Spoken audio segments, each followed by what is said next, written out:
हिंदी में यूपीएससी की तैयारी से संबंधित प्रोग्राम्स को देखने के लिए सब्सक्राइब करें study IQ IAS Hindi. Hello everyone, मैं मनोज कुमार आप सभी लोगों का स्वागत करता हूं आपके अपने channel study IQ IAS Hindi पर। दोस्तों, पिछली क्लास में मैंने आधुनिक भारत के अंतर्गत ब्रिटिश ईस्ट इंडिया कंपनी की भारत विजय की रणनीति या उसकी नीति के बारे में मैंने चर्चा की थी और आज हम इसमें चर्चा करेंगे कि ब्रिटिश ईस्ट इंडिया कंपनी ने किस प्रकार भारतीय राज्यों को जीता। एक एक करके जो सभी इंपॉर्टेंट भारतीय राज्य हैं उनको हम लोग चर्चा करेंगे और आज उसमें हमारा पहला टॉपिक है बंगाल की विजय। और इसमें मैं दोनों पक्षों को लेकर के चलूंगा, यानी कि बंगाल के नवाबों का इतिहास भी हम लोग पढ़ेंगे और ब्रिटिश ईस्ट इंडिया कंपनी द्वारा बंगाल की विजय के संदर्भ में भी हम सभी पहलुओं को पढ़ने की कोशिश करेंगे। ओके एवरीवन, तो चलिए इसको हम लोग स्टार्ट करते हैं। और इस क्लास में सबसे पहले मैं आप लोगों को बता देना चाहता हूं कि ब्रिटिश ईस्ट इंडिया कंपनी ने अपनी नीति के तहत यूरोप के सभी अपने जो प्रतिद्वंदी थे उनको एक एक करके बाहर निकालने का प्लान किया, जिससे कि वो भारत पर अपना नियंत्रण स्थापित कर सके और भारत के संसाधनों को, भारत के व्यापार को अपने कंट्रोल में करके अपना लाभ उठा सके। हालांकि ये सभी गतिविधियां हर कंपनी करना चाहती थी, लेकिन ब्रिटिश ईस्ट इंडिया कंपनी इसमें ज्यादा सफल हुई थी। ठीक है ना।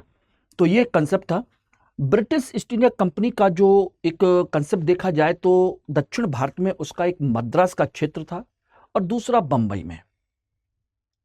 बंगाल में बहुत ज्यादा उसकी कहा जाए कि पकड़ नहीं थी।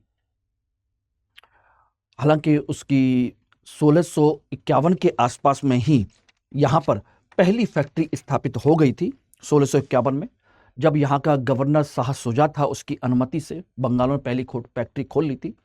और यहां पर सोचिएगा 1717 में ब्रिटिश ईस्ट इंडिया कंपनी ने मुगल बादशाह फर्रुखसियर से एक शाही फरमान के माध्यम से बंगाल, बिहार, उड़ीसा तीनों क्षेत्रों की 3000 रुपए में मुक्त व्यापार की नीति के माध्यम से अपनी छूट भी ले ली थी। यानी कि दो चीजें 1717 तक ब्रिटिश ईस्ट इंडिया कंपनी कर चुकी थी। वो कौन कौन सी? एक, बाहरी कंपनियों को कमजोर करने का और भारतीय व्यापार पर अपना कंट्रोल करने का। उसमें उसने पहला जो काम किया था वो यही था कि भारतीय व्यापारियों को तभी कमजोर किया जा सकता है जब भारतीय शासक को अपने फेवर में कर लिया जाए, उससे थोड़ी सी छूट ले ली जाए। तो ये काम कर लिया था। लेकिन इनमें सबसे बड़ी जो समस्या थी वो थी आपकी फ्रांसीसी कंपनी की, क्योंकि बंगाल के क्षेत्र में फ्रांसीसी कंपनी भी यहां पर मौजूद थी, ब्रिटिश कंपनी भी मौजूद थी और दोनों की बड़ी अच्छी कहा जाए शत्रुता बनी हुई थी। ये मैं पिछली 2 क्लासेस में आपको चर्चा कर चुका हूं। ठीक है ना। लेकिन आज जो शत्रुता वहां से शुरू हुई थी, यहां पर आते आते काफी हद तक अपना प्रभाव डालेगी और देखने की कोशिश करेंगे कि कैसे ब्रिटिश ईस्ट इंडिया कंपनी ने बंगाल पर अपना कब्जा किया। और इसमें हमने पहले ही कहा कि दोनों चीजों को हम लोग कवर करेंगे। एक, हम पोर्शन कवर करेंगे आपके बंगाल के नवाब के बारे में, ठीक है ना, बंगाल के नवाब। और दूसरी तरफ हम बात करेंगे आपके ब्रिटिश ईस्ट इंडिया कंपनी की बंगाल की विजय, बंगाल विजय के संदर्भ में। यानी कि 2 प्रमुख युद्ध, प्लासी का युद्ध और आपका बक्सर का युद्ध। प्लासी और बक्सर का युद्ध 1757-1764, ये 2 चीजें सबसे महत्वपूर्ण हैं। ओके, चलिए इसको हम स्टार्ट करते हैं। लेकिन स्टार्ट करने से पहले आप लोगों को मैं बता देना चाहता हूं कि स्टडी IQ IAS आप लोगों के लिए 2026-2027 को टारगेट करते हुए फाउंडेशन अप्रैल मॉर्निंग बैच लॉन्च कर रहा है 24 अप्रैल से। और इस बैच में आप लोग एडमिशन ले सकते हैं, जो कि बैच सुबह 8 बजे शुरू होगा। इसमें आपकी foundation classes, test series, daily answer writing, pre और मेंस की टेस्ट सीरीज भी चलेगी, वीकली और मंथली टेस्ट भी होंगे, टेस्ट सीरीज भी होगी, प्लस प्री और मेंस की सेपरेट क्लासेस भी होंगी। साथ के साथ आपको पर्सनल मेंटर भी प्रोवाइड कराया जाएगा। आपको सिलेक्शन किट भी इसमें मिलेगी। इसके अलावा आपको कुछ और मटेरियल, बुक्स वगैरह मार्केट से ज़्यादा खरीदने की आवश्यकता नहीं पड़ेगी, मोर देन सफिशिएंट है। और इसके अलावा आपको प्री और मेंस का रेजिडेंशियल प्रोग्राम भी मिल सकता है, और साथ के साथ टेस्ट में हर महीने टॉप करने पर 11,000 रुपए का प्राइज भी मिल सकता है, और प्री क्वालिफाई करने पर पूरी फीस भी आपकी वापस हो सकती है, ठीक है ना। और इंटरव्यू गाइडेंस प्रोग्राम, तो ये सब कुछ है ही। तो ये सारी चीजों के लिए आपसे लाखों रुपए फीस नहीं ली जा रही, बल्कि MK लाइव कोड के माध्यम से, जो कि मेरा कोड है, उसके माध्यम से अगर आप बैच को ज्वाइन करते हैं तो मात्र 31,999 रुपए में ये बैच आपको आपके घर पर बैठ करके क्वालिटी एजुकेशन के साथ मिल जाएगा। साथ के साथ इस कोड को लगाने पर आप मेरी गाइडेंस में रह करके आप तैयारी करेंगे।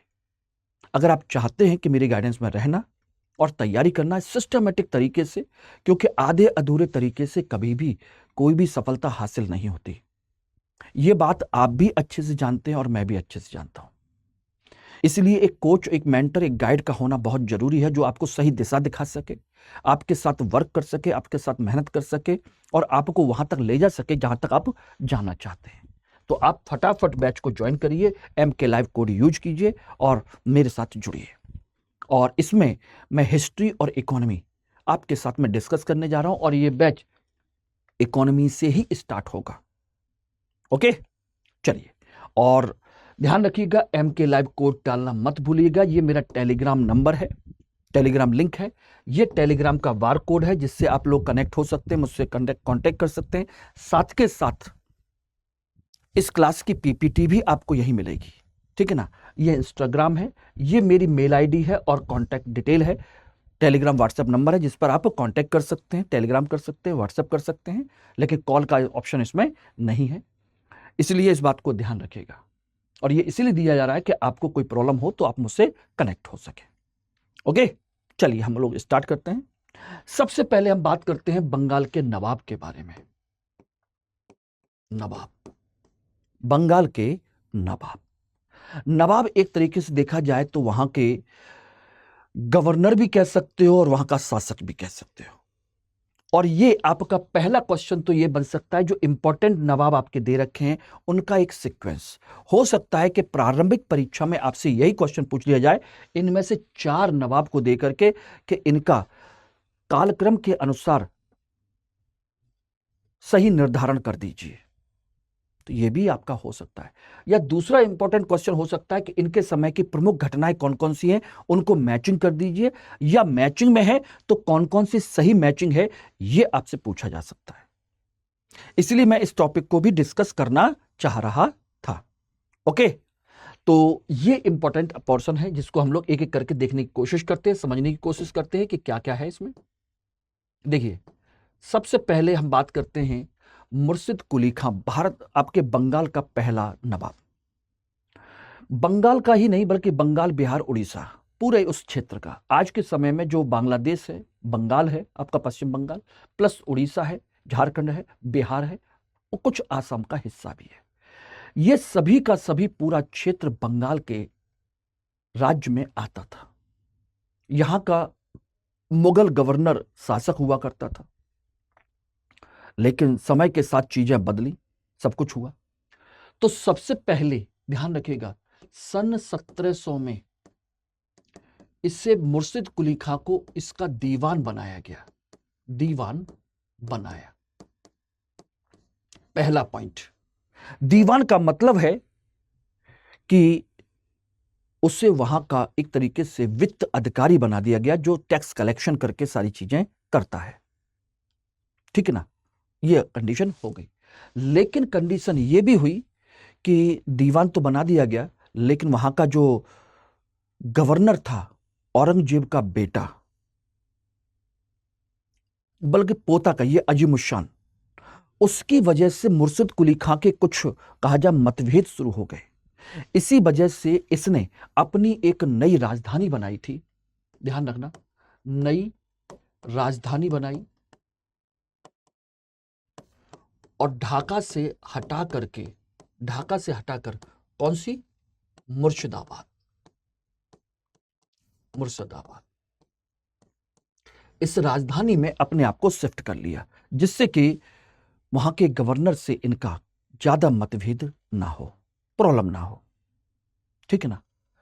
लेकिन कंडीशन ये हुई कि 1717 में जो मुगल बादशाह फर्रुखशियर है, उसने इसे सूबेदार भी बना दिया, एक तरीके से गवर्नर, सूबेदार बनाया, ये रहा, गवर्नर बन गया अब यहां का। तो मुर्शिद कुली खां के समय यह कंडीशन इसमें आ गई थी, ठीक ना, सूबेदार नियुक्त हो गया। बाद में इसके एक साल बाद ही 1719 में इसे उड़ीसा भी दे दिया, पहले केवल बंगाल तक था, उसके बाद उड़ीसा का क्षेत्र भी इसको मिलेगा कि भाई इसकी भी जिम्मेदारी आप उठा लीजिए। देखिए, इस तरीके से पॉइंट फॉर्म में पढ़ते चले जाएंगे और कहानी के तौर पर समझते चले जाएंगे तो चीजें याद भी आपकी हो जाएंगी, ठीक है ना। तो इस तरीके से ये सारी चीजें हुई। जब ये हो गया तो फिर इसके बाद में, इसके समय में कुछ महत्वपूर्ण घटनाएं भी होती हैं, उनको भी हमें जानना बहुत जरूरी है कि क्या क्या महत्वपूर्ण घटनाएं हुई थी। तो एक तो पहली बात तो ध्यान रखिएगा, इसके समय में कई प्रमुख विद्रोह हुए। ऐसा नहीं कि विद्रोह ना हो, विद्रोह हुए। और पहला जो विद्रोह हुआ था सीताराम राय का हुआ था, ठीक है ना, सीताराम राय का, इसके खिलाफ, इसकी नीतियों के खिलाफ। दूसरा, इसने अपनी प्रशासनिक नीति यानी कि भूराजस्व नीति जो अपनाई थी, कर संग्रह की नीति, भूराजस्व नीति, जो कि आय का मुख्य साधन यही है, और वो नीति थी इजारेदारी। इजारेदारी बोले तो ठेकेदारी, यानी कि किसी को एक ठेका दे दिया कि भाई तुम मुझे इतना टैक्स दे दो, बस खत्म कहानी, बाकी तुम कितना वसूलते हो ये तुम्हारा काम है। तो ये काम इसने किया था, इजारेदारी व्यवस्था लागू की, ठेकेदार पर दे दिया। इससे क्या हुआ, राज्य को एक मोटा मोटा लगान मिल गया। दूसरा, किसानों की सहायता के लिए किसानों को तकावी ऋण भी दिया, तकावी ऋण, कि भाई किसान खेती करने के लिए आपको पैसे की जरूरत है तो मैं आपको दे रहा। तो इस तरीके से सारी चीजें आपकी चलती रही और बहुत अच्छे से इसका शासनकाल उस समय चला, और इसी ने अपने आप को 1717 में ही वहां का प्रॉपर तरीके से नवाब और एक तरीके से अपने आप को स्वतंत्र घोषित कर लिया था।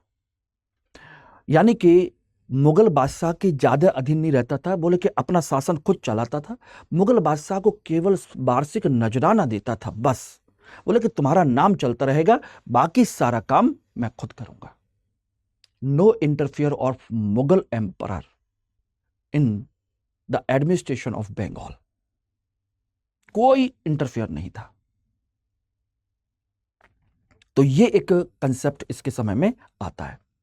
उसके बाद जब ये इसकी मृत्यु हो गई तो इसके बाद में कंडीशन ये हुई कि इसका जो दामाद है, कौन है दामाद, सुजाउद्दीन इसका अगला नवाब बना, सुजाउद्दीन। और सुजाउद्दीन के समय की कोई बहुत बड़ी घटना नहीं है, बस इतनी एक महत्वपूर्ण घटना है सिर्फ और सिर्फ कि इसे 1733 में बिहार की भी जिम्मेदारी दे दी गई, बिहार की भी जिम्मेदारी दे दी गई कि भाई तुम भी इसका भी प्रशासन संभाल लो और यहां का टैक्स कलेक्ट कर लेना और हमको कुछ कुछ देते रहना, ठीक है ना। बिहार की जिम्मेदारी दे दी गई। और इसी के समय में जब बिहार की जिम्मेदारी दी गई तो इसी ने, ध्यान रखिएगा, इसी ने बिहार का उप दीवान किसे बनाया, बिहार का उप दीवान बनाया अलीवर्दी खां को, अलीवर्दी खां को बनाया। अब कहोगे उप दीवान क्या होते हैं भाई, मुख्य नवाब जो है वो तो अपने तीनों राज्यों के केंद्र में बैठा हुआ है, यानी कि मुर्शिदाबाद में, ठीक है ना। और उसने क्या किया कि अपने बंगाल के लिए अलग, बिहार के लिए अलग, उड़ीसा के लिए अलग 3 उपदीवान नियुक्त कर दिए कि भाई तुम अलग अलग इन क्षेत्रों को देखोगे और यहां का टैक्स कलेक्ट करके मुझ तक पहुंचाओगे, अब ये आपकी जिम्मेदारी है। तो इस तरीके से ये सारी चीजें यहां पर हुई थी, ठीक है, क्लियर हो गया। तो ये यहां का सूबेदार या उपदीवान बन गया, एक तरीके से नायब सूबेदार कह लीजिए या उपदीवान कह लीजिए, एक ही चीज है। उसके बाद सुजाउद्दीन का बेटा सरफराज खां, ये इसका बेटा है। ये सरफराज खां बंगाल का अगला नवाब बना, ठीक है ना। और नवाब बनने के बाद में कोई खास विशेष घटना तो नहीं हुई, लेकिन इसके खिलाफ, इसके समय में इसके विरुद्ध अलीवर्दी खां ने विद्रोह कर दिया। खां ने क्या कर दिया? विद्रोह किया अलीवर्दी खां ने। और गिरिया के युद्ध में, याद रख लीजिएगा, हो सकता है आपसे ये पूछ लिया जाए, गिरिया के युद्ध में अलीवर्दी खां ने सरफराज खां को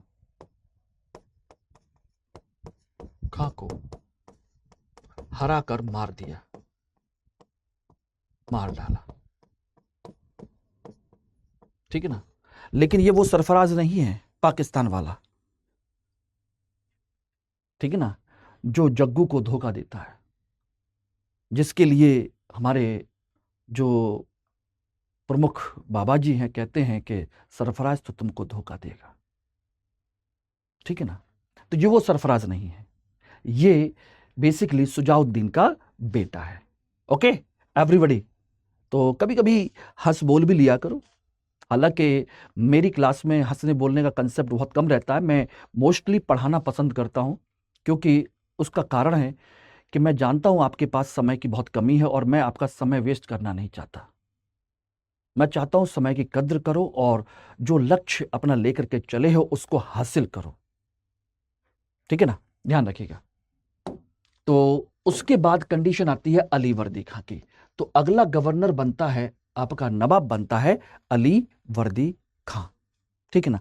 और अलीवर्दी खां को ही हम कहते हैं कि यही बंगाल का वास्तविक संस्थापक है, इसे ही बंगाल का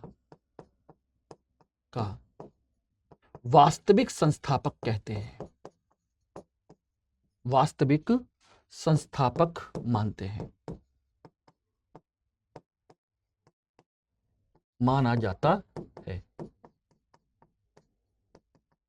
ओके, बंगाल का रियल फाउंडर इसको कंसीडर किया जाता है। अब इसने क्या क्या किया? इसको मार करके सत्ता पर कब्जा कर लिया। अब मुगल बादशाह ने इसको अनुमति दी नहीं थी, बल्कि वो तो भाई उनके खानदान के थे, ये इनके खानदान का नहीं है। तो फिर क्या किया इसने? मुगल बादशाह से अनुमति लेने के लिए 2 करोड़ रुपए की मुगल बादशाह को भेंट कर दी, एक तरीके से रिश्वत दे दी इसने। ध्यान रखिएगा, इसने 2 करोड़ रुपए की मुगल बादशाह को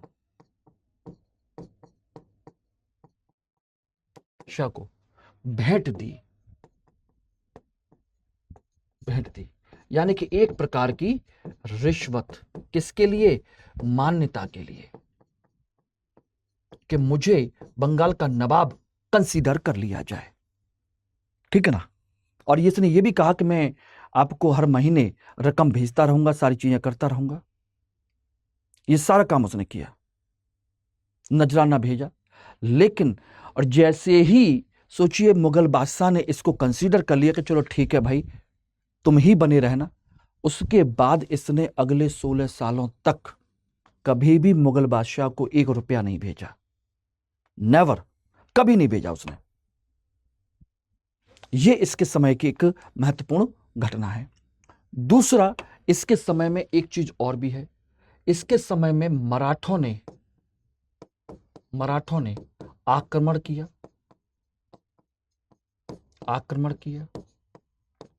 और इसने संधि की और उड़ीसा तथा 12 लाख रुपया उनको दिया चौथ के रूप में। उड़ीसा का क्षेत्र और 12 लाख रुपया देने का वादा कर दिया, जिससे कि मराठों के साथ इनका संघर्ष ना हो और सारी चीजें प्रॉपर तरीके से मैनेज हो जाए। ये इसने अपने समय में किया था। इसके अलावा और क्या क्या किया, इसके समय की और महत्वपूर्ण घटनाएं देखिएगा। अलीवर्दी खां के समय की, इसने राज्य को मजबूत करने का प्रयास किया,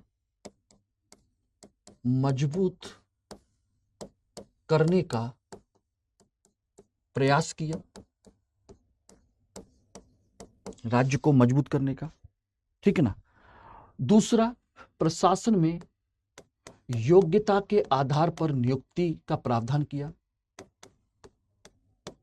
के आधार पर नियुक्ति, ऐसे नहीं कि किसी को भी हम नियुक्त कर लेंगे, नहीं, योग्यता के आधार पर नियुक्ति का प्रावधान।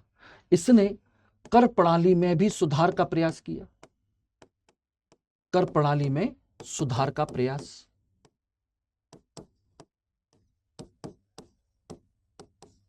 कर प्रणाली में सुधार का प्रयास किया, ये सारी चीजें की।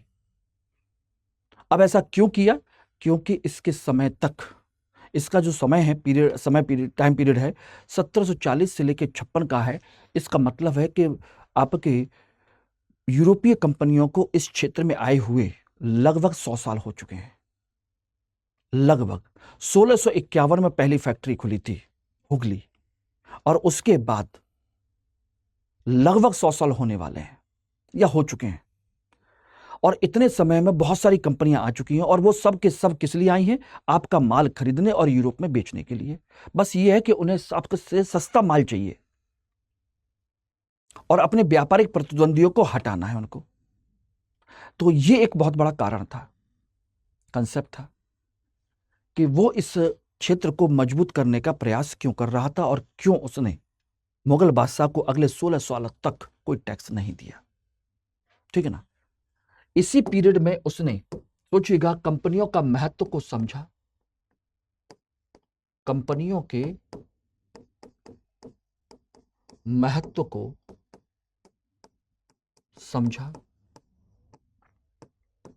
क्या समझा उसने महत्व को, कि भाई ये तो आपके यहां से माल खरीदने आते हैं, पैसा देते हैं तो खतरनाक, लेकिन फायदा आप ही को हो रहा है ना। और इसीलिए इनकी तुलना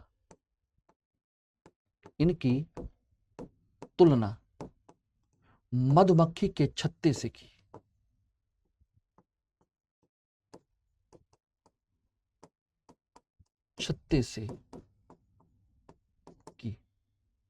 इसकी तुलना मधुमक्खी के छत्ते से।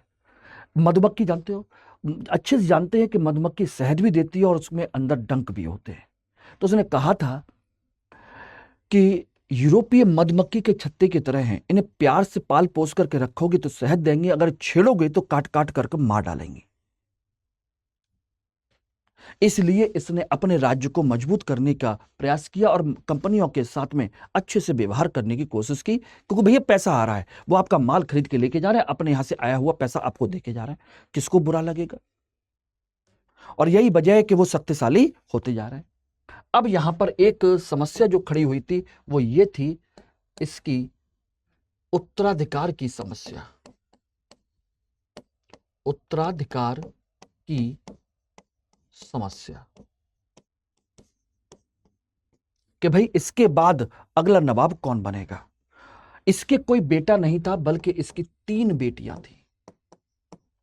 3 बेटियां थी, और 3 बेटियां 3 अलग अलग नवाबों के यहां ब्याही हुई थी। 3 अलग अलग नवाब क्या मतलब, उनके सूबेदार या कह लीजिए नायब तो सूबेदार कह लीजिए, उनके यहां ब्याही हुई थी। तो इसमें देखेंगे तो कौन कौन बेटियां हैं। एक है ढाका के नवाब। ढाका के जो नवाब हैं उनके यहाँ। दूसरी बेटी है जो आपके पटना के नवाब के यहाँ है, पटना के नायब नवाब कह सकते हो, ठीक है ना। और तीसरी जो बेटी है वो किसके यहाँ ब्याही हुई है? पूर्णिया के, पूर्णिया के, ठीक है ना। कंडीशन यह है कि ढाका के नवाब की जो पत्नी है यानी कि इसकी बेटी, ढाका के नवाब की पत्नी यानी कि इसकी बेटी, उसका नाम है घसीटी बेगम। क्या है? घसीटी बेगम। और इसका जो बेटा है, पुत्र है, सबसे छोटा, सबसे छोटी बेटी ही इसको ब्याही हुई है पटना के नवाब को, इसका पुत्र है, उसका नाम है सिराज, सिराजुद्दौला, सिराजुद्दौला, ठीक है ना। और तीसरे पूर्णिया का जो नवाब है, इसका पुत्र है, इसका बेटा है, ठीक है ना, शौकत जंग, शौकत जंग, ठीक है ना। अब कहोगे इसका मतलब क्या है? कि इसका मतलब है कि उसके पास कोई भी वैध उत्तराधिकारी नहीं, अपनी बेटियों के बेटे या बेटियों से ही वो चाहते थे। इसमें सबसे ज्यादा वो पसंद करता था, वो करता था पसंद इसे, यही पसंद था उसकी, ये पसंद था, ठीक है ना। ये सबसे छोटी बेटी का बेटा बना, इसलिए अलवर्दी खान ने सिराज को अपना उत्तराधिकारी घोषित किया, सिराज को उत्तराधिकारी घोषित किया, घोषित किया। और इसकी वजह से आपके क्या हो गए? घसीटी बेगम, घसीटी बेगम और शौकत जंग, जंग दोनों नाराज, ये रहे, ये दोनों के दोनों नाराज हो गए। और नाराज होंगे तो नेचुरल सी बात है, उसके खिलाफ विद्रोह करेंगे, उसके खिलाफ षड्यंत्र करेंगे, सारी चीजें करेंगे। तो इस तरीके से सारी चीजें हो गई, ठीक है ना। क्लियर हो गया? ये एक बड़ी समस्या यहां पर खड़ी हुई थी। और इसी समय जब ये सारी चीजें हो गई तो यहीं पर आपका मनिहारी का युद्ध हुआ, इनके सबके बीच में मनिहारी का युद्ध। क्या हुआ? मनिहारी का युद्ध हुआ। और इस युद्ध में सिराज जीता, जीता, ठीक ना। और ये दोनों लोग जीता, और घसीटी बेगम, बेगम और शौकत जंग हारे। ये दोनों हार गए और इन्हें हटा दिया गया, मार दिया गया, ठीक है ना। ये सारी चीजें हो गई। और इस तरीके से सिराजुद्दौला इनका प्रॉपर तरीके से यहां का शासक बन गया। क्या बन गया? यहां का शासक। और इसने बनने के बाद जो पहला काम किया कि भाई इसने पहला काम सिराजुद्दौला के अधीन पहला काम, और वो पहला काम था अधिकारियों के हिसाब किताब की जांच करना। कि भाई अब आप सभी अधिकारी अपनी अपनी पोती पत्रा लेकर के आइए कि हिसाब की जांच, जांच शुरू की। और इसी के साथ एक समस्या खड़ी हो गई। ये जो अधिकारी हैं ये बड़े परेशान थे, क्योंकि इन्होंने अलीवर्दी खां के समय में बहुत कुछ उधार ले रखा था, बहुत कुछ पैसा इधर से उधर मैनेज कर रखा था, सारी चीजें मैनेज कर रखी थी। तो अल्टीमेट जब हिसाब किताब मांगोगे तो पैसा चुकाना पड़ेगा, और पैसा है नहीं इनके पास क्योंकि इनकी अय्यासियों में जा चुका है। तो ये बड़े नाराज थे, ठीक है ना। इनमें आपके बैंकर जिगर सेठ हैं, ठीक है ना, राय दुर्लभ हैं, ऐसे कई सारे लोग हैं जो इसमें फंसे हुए थे। तो ये सिराजुद्दौला से घबराने लगे। और इसी समय दूसरी घटना होती है आपकी ब्रिटिश ईस्ट इंडिया कंपनी की। ब्रिटिश ईस्ट इंडिया कंपनी और फ्रांसीसी कंपनी, फ्रांस कंपनी, इन दोनों की समस्या क्या? बेसिकली 1756 में यूरोप में सप्तवर्षीय युद्ध शुरू हुआ।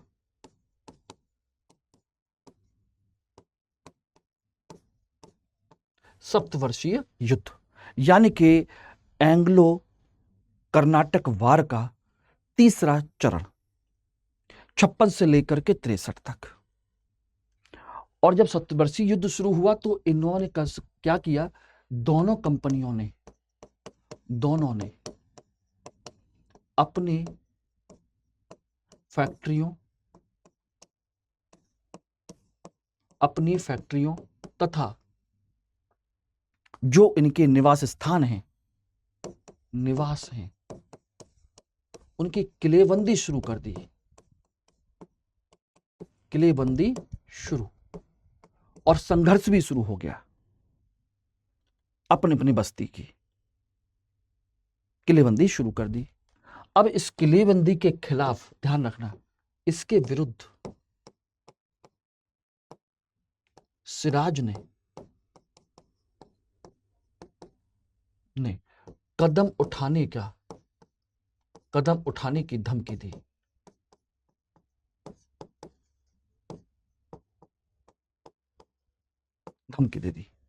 कदम उठाने की कि भाई मान जाइए। तो ऐसी सिचुएशन में फ्रांस तो मान गया, फ्रांस ने इनकी बात को माना, लेकिन ब्रिटिश ईस्ट इंडिया कंपनी नहीं मानी। बोले कि हमें जरूरत नहीं है, हम आपकी बात नहीं मानते, हम आपकी बात नहीं मानते हैं। तो इस तरीके से यह पॉइंट यहां पर क्लियर होता है। ठीक है ना एवरीबॉडी? अब दूसरी तरफ कंडीशन क्या हुई, यहीं पर देखिएगा कि सिराज ने इनकी कदम उठाने की कोशिश की, नहीं माने। इस समय सोचिएगा एक चीज और भी कर दी, इसी के साथ ही किलेबंदी भी शुरू कर दी। साथ के साथ राय दुर्लभ के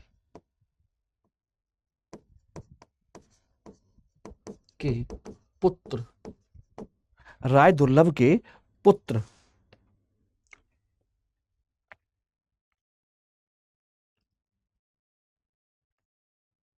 राजवल्लभ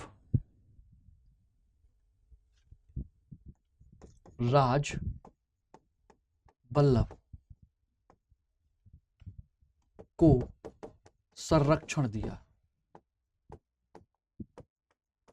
कंपनी ने।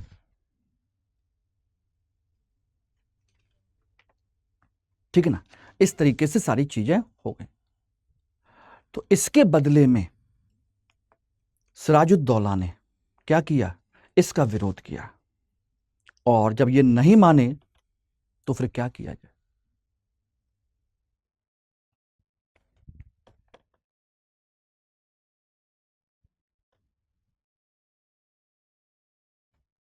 ठीक है ना? तो क्या किया गया? इसमें सिराज ने 4 जून को कासिम बाजार जीता।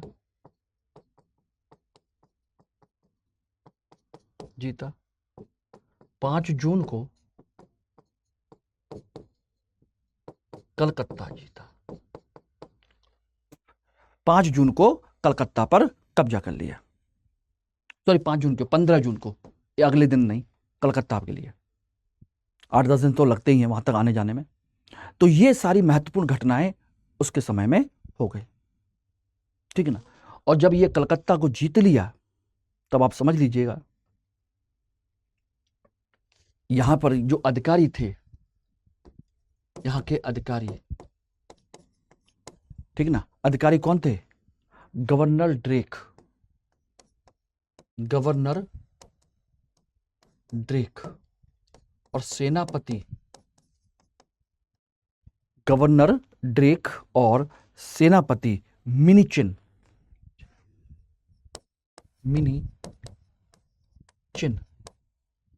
भागकर फुल्टा द्वीप पहुंचे।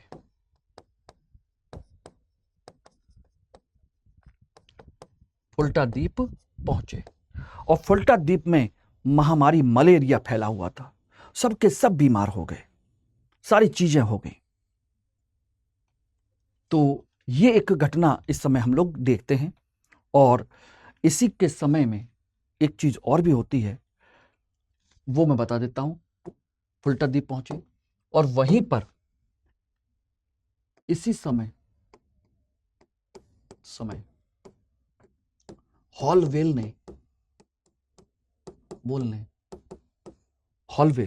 इन्हें आगे जाकर के भारत का बंगाल का गवर्नर बनता है। उस समय आपका जे.जेड हॉलवेल था, ठीक ना, एक अधिकारी था। हॉलवेल ने ब्लैक होल ट्रेजेडी को बताया। ब्लैक होल ट्रेजेडी को बताया। बोले क्या कि 18x14 का कमरा था, इतने फीट का, ठीक ना। उस कमरे में 146 लोग बंदी बनाए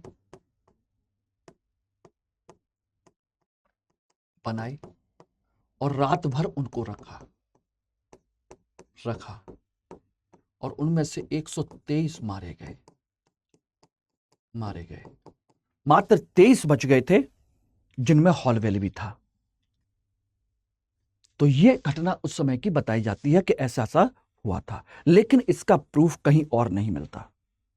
किसी भी भारतीय इतिहासकार ने इस समय इस घटना के बारे में कहीं जिक्र नहीं किया, ना ही किसी अन्य यूरोपीय ने इसके बारे में बताया, ठीक ना। इसलिए इस घटना को ब्लैक होल ट्रेजेडी या ब्लैक होल घटना कहा जाता है, ठीक। और जब ये लोग यहां पर इंतजार कर रहे थे, तो ध्यान रखिएगा, इनकी सहायता के लिए, इनकी सहायता हेतु मद्रास से रॉबर्ट क्लाइव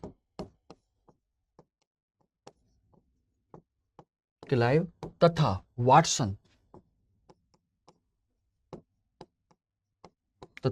वाटसन आए। और इन्होंने सोचिए फुल्टा द्वीप पर उनकी जाकर के रैगी की, उनसे मुलाकात की, सारी चीजें की कि अब क्या किया जाए। तो आगे जाकर के फिर उन्होंने इसके लिए काम किया, ठीक है ना। इस समय एक घटना ये हो गई, वाटसन ने घूस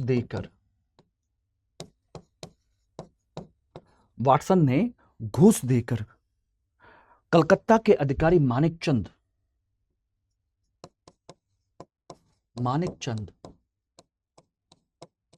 से चाबी लेकर फोर्ट विलियम पर कब्जा कर लिया।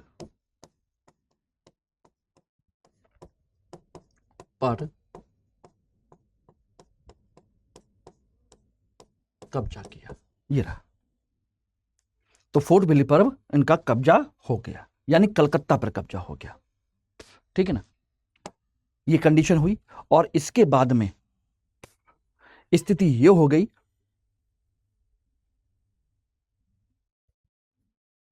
9 फरवरी 1757 को बंगाल के नवाब ने, फिर क्या करोगे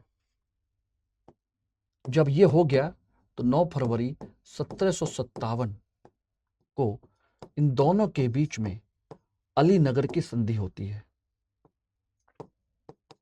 अलीनगर की संधि हुई।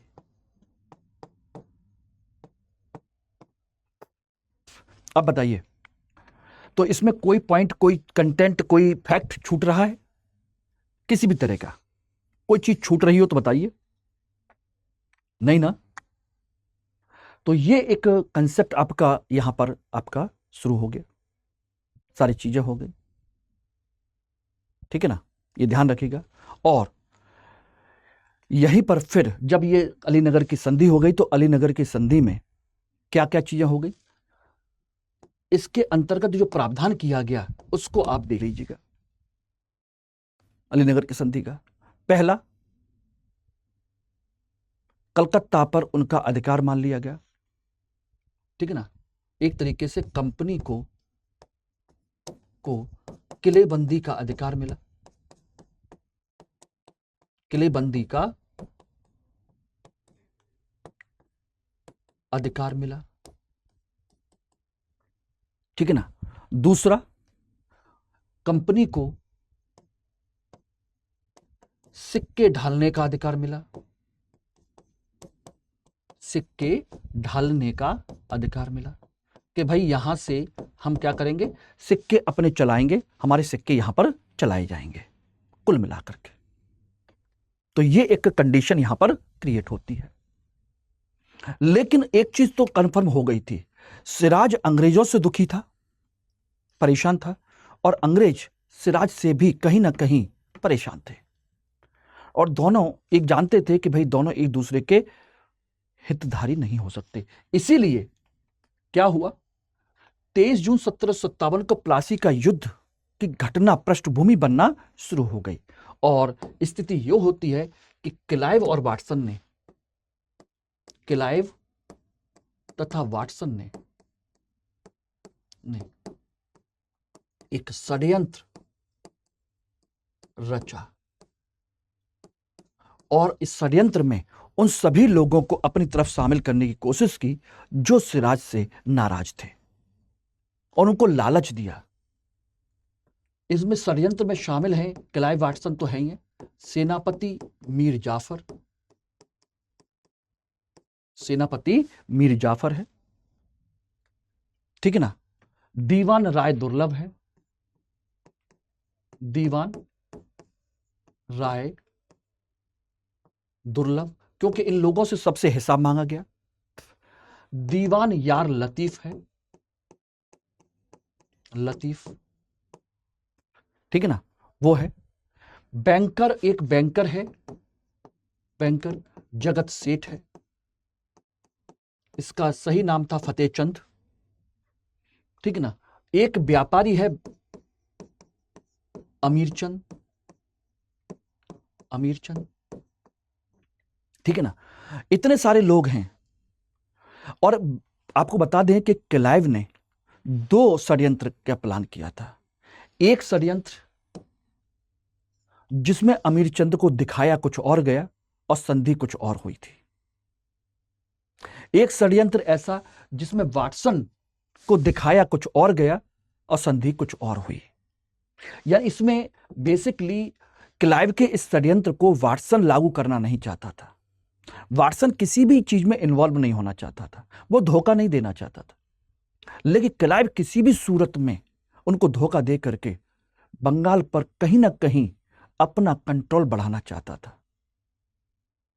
अगर डायरेक्ट कंट्रोल की बात होती तो अमीरचंद नहीं मानता, इसलिए अमीरचंद को कुछ और दिखाया कि तुम बस इन लोगों से मीटिंग करवाओ, सारी चीजें करो, और हम आपको ये कर देंगे, वो कर देंगे, सारी चीजें कर देंगे।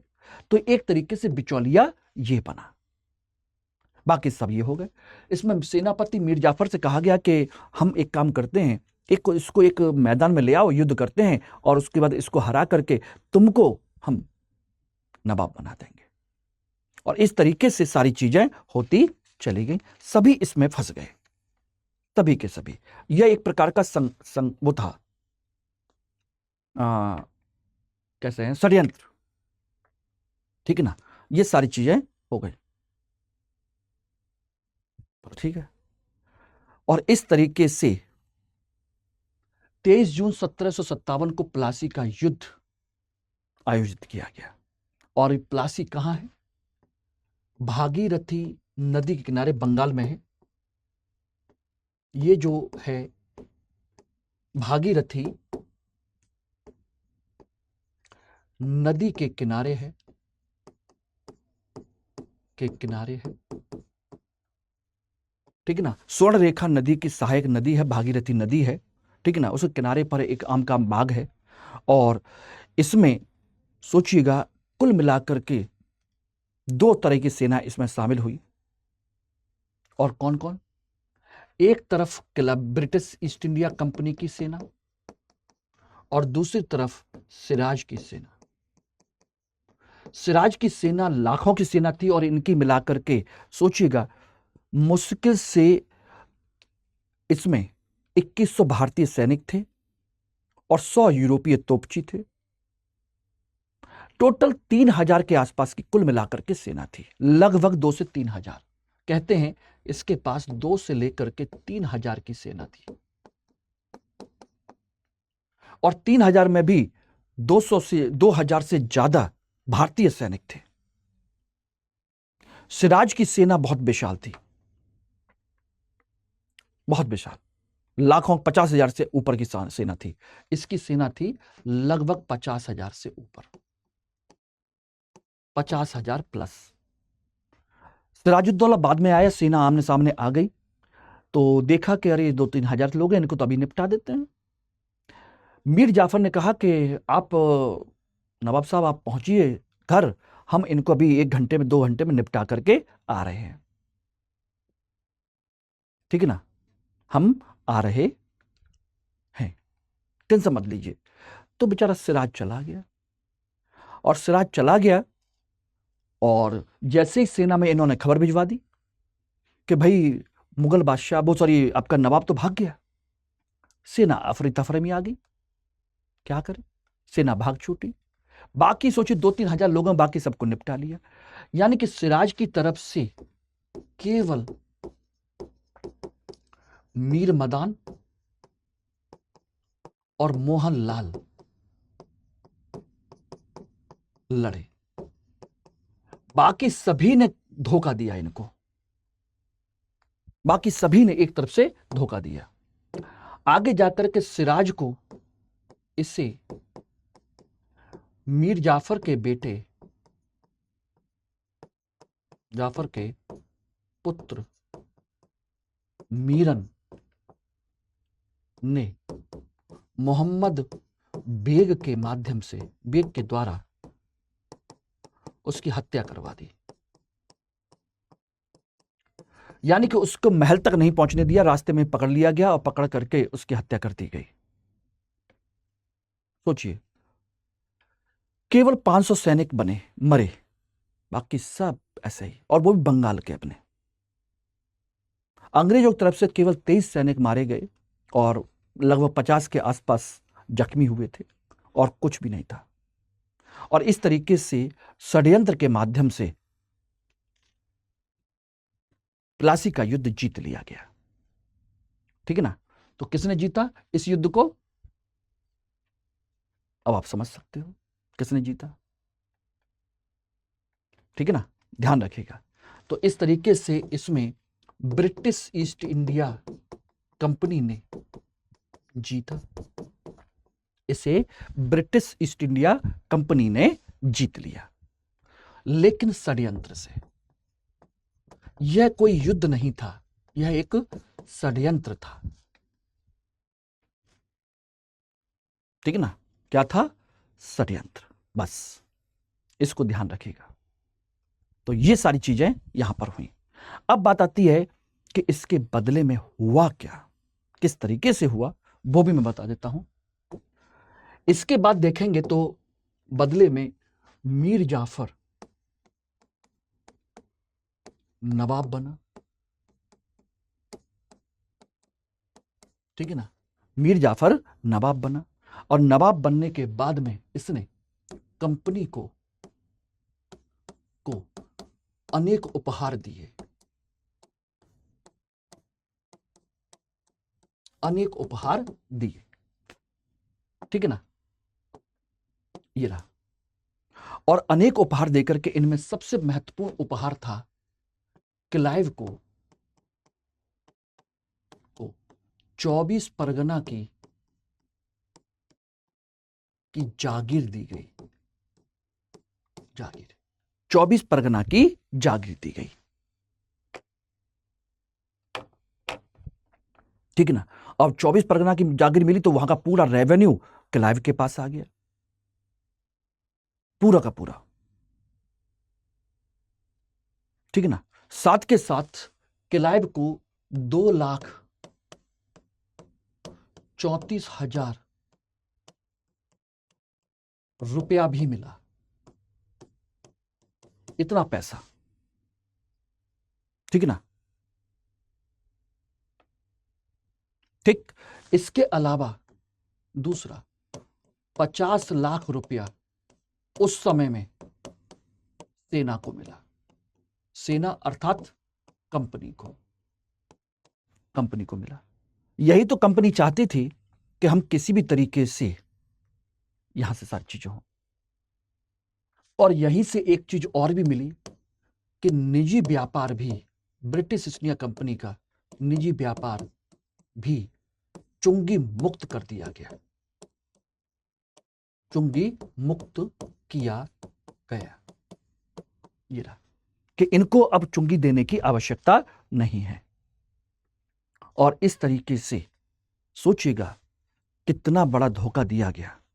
और मीर जाफर ने यह धोखा केवल सिराजुद्दौला के लिए नहीं दिया, नवाब के पद के लिए नहीं दिया, बल्कि देश के लिए उसने धोखा दिया। क्योंकि इस युद्ध ने, जो कि वास्तव में युद्ध नहीं था, ब्रिटिश ईस्ट इंडिया कंपनी को भारत में अपना पैर जमाने का एक मौका दे दिया। इसलिए ध्यान रखिएगा, इसके हम परिणाम की बात करें तो ध्यान रखिएगा बहुत खतरनाक परिणाम निकल करके सामने आए। पहला परिणाम तो हम देख सकते हैं राजनीतिक स्तर पर कि सोचिएगा बंगाल, बिहार, उड़ीसा पर अप्रत्यक्ष नियंत्रण हो गया। डायरेक्ट तो नहीं, इनडायरेक्ट, क्योंकि नवाब इनके कंट्रोल में आ गया। अप्रत्यक्ष नियंत्रण हो गया, इनडायरेक्ट। और ये कंपनी की क्या बन गई? कूटनीतिक विजय बन गई। यह कंपनी की क्या थी? कूटनीतिक विजय। जो यहां पर ये चाहते थे कि हम अपना रेवेन्यू यहीं से निकालें, सारी चीजें करें, ठीक ना। और यहीं से उन्हें भारत अर्थात दक्षिण भारत को जीतने की प्रेरणा मिली, जीतने की प्रेरणा मिली। बोले जब बंगाल को जीत सकते हैं तो बाकी अन्य राज्यों को भी जीत सकते हैं, ठीक है ना। और क्या हुआ? कंपनी का व्यापारिक एकाधिकार शुरू हुआ, व्यापारिक एकाधिकार शुरू हुआ। एकाधिकार शुरू हो गया, ठीक ना। भारत के सबसे समृद्ध प्रांत पर नियंत्रण हो गया, नियंत्रण हुआ।